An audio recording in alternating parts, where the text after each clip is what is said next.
Enfin, soyez pas timide, toutes les questions sont possibles. Enfin, à peu près.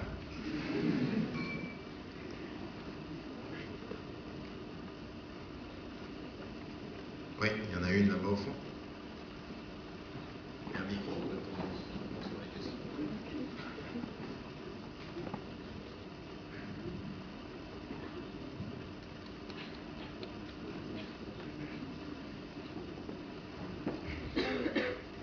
Je pense qu'on n'aura pas le temps de prendre plus que 4 ou 5 questions. Donc ceux qui ont des questions à poser, les 5 premiers, vous venez devant, comme ça on les pose.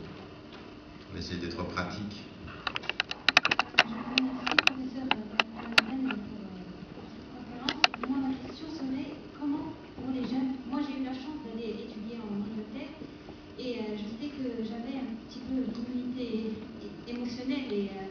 Spirituelle, de pouvoir réagir face à des attaques, je dirais juste des réflexions ou des questions de mes amis par rapport à l'islam.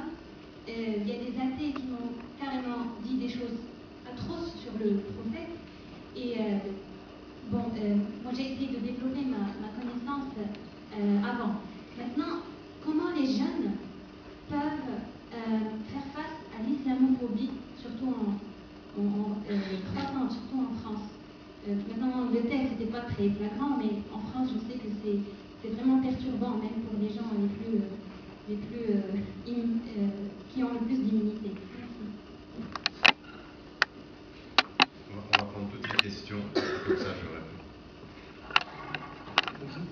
Donc, ma question est la suivante, c'est en ce qui concerne votre intervention par rapport à l'utilisation d'Internet. C'est-à-dire qu'actuellement, on constate que nous, les jeunes, on utilise régulièrement Internet et on laisse de côté la lecture, etc. Mais sur Ramadan, l'intervention que je voulais faire, c'est qu'à votre époque, il n'y avait pas Internet. Et donc aujourd'hui, comment on peut... Dis donc, merci. Je ne suis pas de la préhistoire. On va pas s'entendre. Comment c'est ton prénom déjà? Comment on peut trouver cet équilibre entre lecture Internet, sachant que... Oui, que je suis trop vieux pour avoir connu Internet. Je te remercie, Anas. Je t'oublierai pas.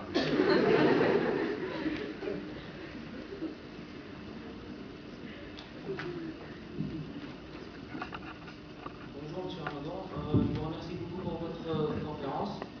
Je voudrais juste, vous avez dit qu'une fois en Occident, il serait préférable de bien comprendre les raisons de la pratique pour pouvoir continuer avoir une continuation de la protection dont on bénéficie ici au Maroc, dans une société musulmane.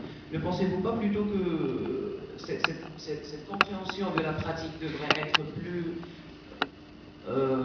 démocratisée dans les cultures musulmanes, dans les pays musulmans, faire comprendre aux enfants depuis leur jeune âge les raisons de leur pratique, ne pas juste leur imposer de prier, leur imposer de jeûner. Merci. Merci. Bonjour Monsieur Ramadan. En fait, comme vous l'avez cité tout à l'heure, nos jeunes aujourd'hui, ils ont beaucoup de problèmes, ils vivent beaucoup de contradictions. Toi, tu dis nos jeunes, toi.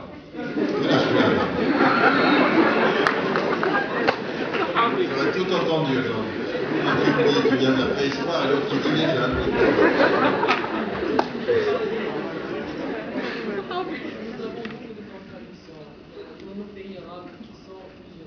Et le problème, c'est qu'il y a des personnes qui veulent se conformer, qui veulent pratiquer, mais ils ne savent pas par où commencer. Je veux dire, on parle de l'islam, mais en fin de compte, il y a celui-là qui dit ça, celui-là qui est de se mettre et donc on ne sait pas comment faire. Donc, je voudrais votre réponse. D'accord. Je m'appelle Mohamed. Ma question est un peu simple. On est dans un pays musulman, de culture musulmane. On a tous généralement des parents musulmans. Pourquoi faire une intervention pareille et des mots pareils, sachant que tout ce que vous avez dit, normalement, ils doivent être culturels chez nous, autant qu'au pays musulman et puis arabe. Merci beaucoup. Ça veut dire quoi, normalement, ça devrait être? Normalement, tout ce que vous avez dit doit être culturel, on doit le savoir. Ah, d'accord. Tout le monde doit le savoir ça. On est des jeunes, généralement, lorsqu'on a des parents musulmans, dans une culture musulmane, on doit avoir ces valeurs. On n'a pas besoin d'une conférence pour dire ça. J'aurais vraiment aujourd'hui, j'aurais tout entendu.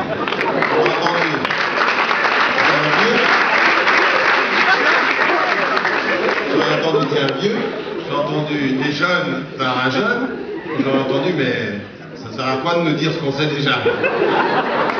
Je suis désolé, je réfléchirai la prochaine fois. Non, mais je répondrai à ça, Inch'Allah.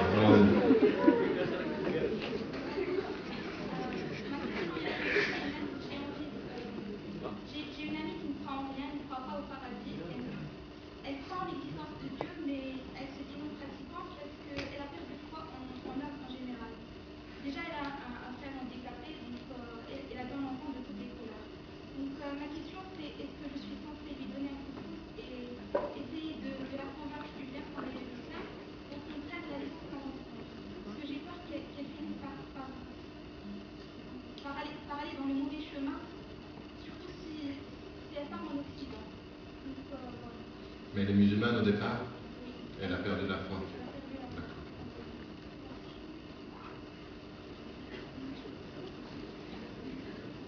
Donc on en prend encore combien de questions? C'est la dernière? D'accord. Non, allez-y. Tant que c'est gentil, parce que je sais plus maintenant. Bonjour Monsieur Ramadan, c'est un grand jour d'être devant vous. Je veux juste vous dire, vu que bon nombre de nous de suivre ses études en France, je veux juste savoir comment l'appareil réagir face au blasphème de Charlie Hebdo et du film islamophobe et aussi de Marine Le Pen qui veut interdire le voile et la kippa aux Palestiniens.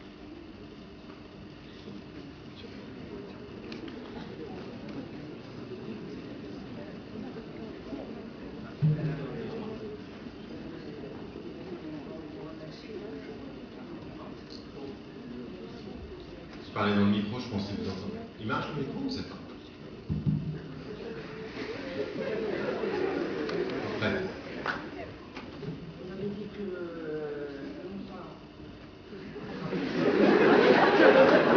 Qu'est-ce que j'ai dit? Le mouton.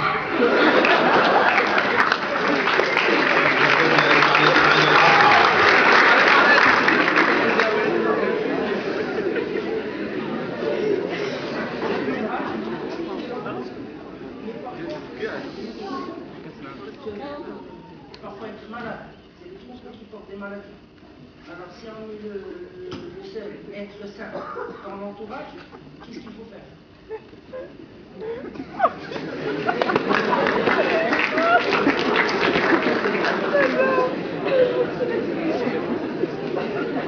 C'est bon? Dis donc, ça fait longtemps que j'avais pas eu de pareilles questions, mais très intéressant.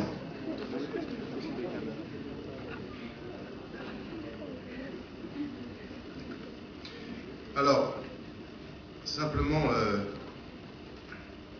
sur la question, la première question sur l'islamophobie, vous êtes ici d'ailleurs ou que vous soyez en Occident, et c'est sûr qu'en Occident on est plus exposé sur la question de l'attaque contre l'islam. Il y a un certain nombre d'ouvrages d'ailleurs qui viennent d'être publiés en anglais ou en français sur la question de l'islamophobie qui se développe, comment s'équiper par rapport à ça. Il y a une chose que vous devez tous faire, que vous soyez ici ou que vous voyagez d'ailleurs même quand vous êtes ici, c'est de lire, de connaître vos références. C'est-à-dire vraiment, vous ne pouvez pas réagir aux attaques sur votre religion. Plus vous êtes connaissant de votre religion, moins vous êtes émotif dans la réaction. Ceux qui en général descendent et commencent à crier, ils ne sont pas équipés, donc ils sont agressifs. Il y en a par exemple, ils prient pas, ils jeûnent pas. Vous leur parlez de la viande halal, ils sont prêts à vous casser la figure. Ils disent qu'est-ce que tu veux, la viande halal, c'est halal. Mais attends, calme-toi. On est en train de parler de la viande halal, on n'est pas en train de parler des éléments de l'islam. Donc équipez-vous par la connaissance, par la lecture. La meilleure introduction à l'islam, c'est pas la lecture immédiate du Coran, pour ceux qui ne le savent pas, c'est la vie du prophète qui vous montre le prophète c'était la personnification des principes de l'islam. Donc quand on rentre dans sa vie, on commence à comprendre mieux le Coran, C'est pour ça que moi, je voulais à un moment donné, j'étais partagé entre le tafsir du Coran à écrire ou la vie du prophète. Alors j'ai fait un petit livre qui s'appelle La vie du prophète pour montrer comment, par sa vie, on peut rentrer après dans le Coran, on peut comprendre. Donc ça, il faut s'équiper. Et puis ensuite, attention, il y a des gens, ils sont tellement mal intentionnés qu'ils vous critiquent. Eux, ne perdez pas votre temps à rentrer dans le débat. En fait, ils n'ont pas envie de vous entendre, ils ont envie de vous embêter. Vous voyez bien, il y a des gens, ils ne sont pas là pour entendre, ils sont là pour vous critiquer sans écouter. Ceux-là, perdez pas votre temps. Dites, bon ben, dans votre tête, dites Inch'Allah que ton esprit s'ouvre un peu. Mais vous avez des gens, ils ont des questions légitimes, ils veulent vraiment savoir. Eux, vous prenez du temps, vous discutez. Vous faites la différence. Les gens qui ont un problème avec l'islam ne sont pas tous pareils. Il y en a qui ont un problème avec l'islam en connaissance de cause et ils veulent l'attaquer. Il y en a par ignorance ou par question légitime. Avec cela, on prend du temps. Mais il y a des gens, il ne faut pas perdre son temps. Donc il faut bien avoir la psychologie de son interlocuteur, ça c'est important. Sur la question d'Internet, que dans l'ère préhistorique on n'avait pas et qu'on vient de découvrir, c'est une vraie question, c'est vrai. Parce que nous, quand on était jeunes, on avait ce qui prenait beaucoup de temps, c'était la télévision. Vous, maintenant, vous avez la télévision plus Internet. Et vous avez des choses qui sont totalement folles dans ce qu'on appelle les phénomènes de dépendance. Il y a des gens qui sont dépendants à Internet maintenant, comme ils le sont de drogue ou comme ils le sont d'alcool. Donc on a des phénomènes de dépendance. Et vous faites très attention à ceci. Alors, à partir d'un certain moment, il faut se discipliner. On peut se dire, par exemple, c'est tant d'heures que je donne à Internet, ce que je fais sur Internet aussi. Il faut se discipliner. Vous savez, le prophète sallam dit, quand vous faites le péché, au moment où vous le faites, vous n'êtes pas croyant. Parce que si vous étiez croyant, vous sauriez que Dieu vous voit. Certains, ils sont devant Internet et dès qu'il y a quelqu'un qui entre, hop, on change de page. Oui, vous voyez, eux, ils pensent que c'est la personne qui entre qui va les voir. Ils ont oublié que Dieu est avec eux tout le temps. Donc ça, c'est notre réalité du péché. Après, il faut prendre des décisions sur le temps que l'on donne à Internet, sur le temps qu'on donne à la lecture, ce qu'on va chercher sur Internet. Parce qu'Internet, en tant que tel, c'est un formidable instrument dans lequel on peut trouver des choses à lire, des informations. Donc c'est comme un instrument, il faut savoir l'utiliser. Donc c'est un choix personnel et ça commence par la discipline en termes de temps. Combien de temps je donne à cet instrument-là et qu'est-ce que je vais y chercher? Le temps est le contenu. Temps et contenu. Puis ensuite, le reste du temps, on se donne du temps à lire. Par exemple, dans ma vie et depuis des années, c'est un minimum de 2 heures de lecture par jour. Voilà, ça c'est ma vie, avec tous les voyages et tout ceci, mais vous n'arrivez peut-être pas quand vous faites des études, c'est différent, parce que moi quand on est prof, on a du temps pour ça, ça fait partie de mon travail aussi. Mais à partir d'un certain moment, vous dégagez du temps, vous disciplinez votre temps. Le début de la perte, c'est quand le temps vous mange, quand vous perdez votre temps. Vous voyez ce que je veux dire? Parce que c'est ça, vous savez, quand Allah il dit dans le Coran, la prière se demande des heures déterminées, ça veut dire quoi? Pourquoi des heures déterminées? Pourquoi il y a un moment donné on rentre et à un moment donné on en sort? Parce qu'il faut être discipliné. Il n'y a pas de spiritualité sans discipline. La discipline, c'est la liberté. Dans un texte qui est plus lu par personne, parce que je ne sais pas pourquoi. C'est un de mes meilleurs livres en fait, il s'appelle L'autre en nous. C'est un livre sur la philosophie du pluralisme. J'essaye d'expliquer, de montrer que dans toutes les spiritualités, c'est quand on se discipline qu'on va vers la liberté. Les raisons de la pratique. Alors je suis complètement d'accord avec ce qui a été dit, et l'un n'empêche pas l'autre. Il faut être d'autant plus en connaissance des raisons de sa pratique en Occident, mais il faudrait beaucoup plus qu'au Maroc, on travaille sur donner du sens à ce que l'on fait. On n'impose pas la prière, on n'impose pas le jeûne sans explication. C'est vraiment un vrai problème d'éducation d'islam, partout en fait, pas simplement en Occident. Et ici, dans ces sociétés-là, je suis complètement d'accord avec ça. Sur nos contradictions et sur par où commencer quand on voit autant de courants. L'imam el-Ghazali, Mohammed el-Ghazali, au XIIe siècle, disait une chose importante. Il disait, quand vous êtes un musulman, il faut chercher 2 choses. Il faut chercher un homme ou une femme qui soit votre référence. Ça veut dire quoi? Dont vous avez confiance dans le savoir islamique.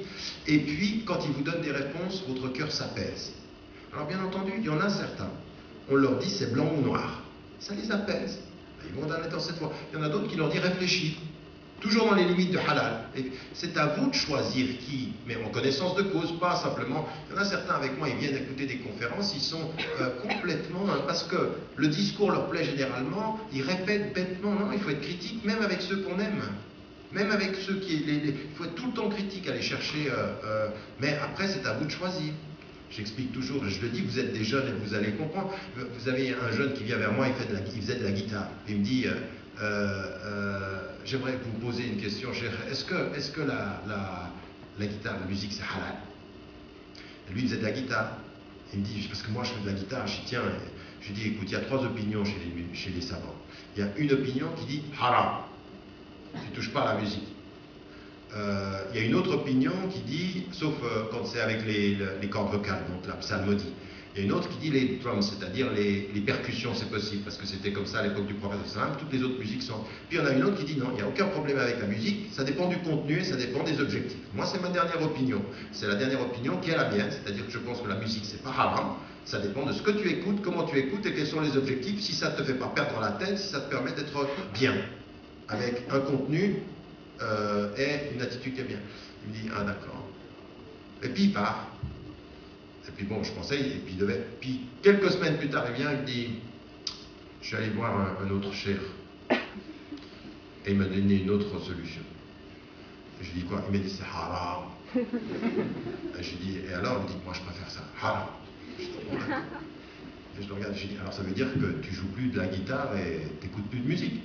Il me dit, non, non, je continue, mais je sais que c'est haram.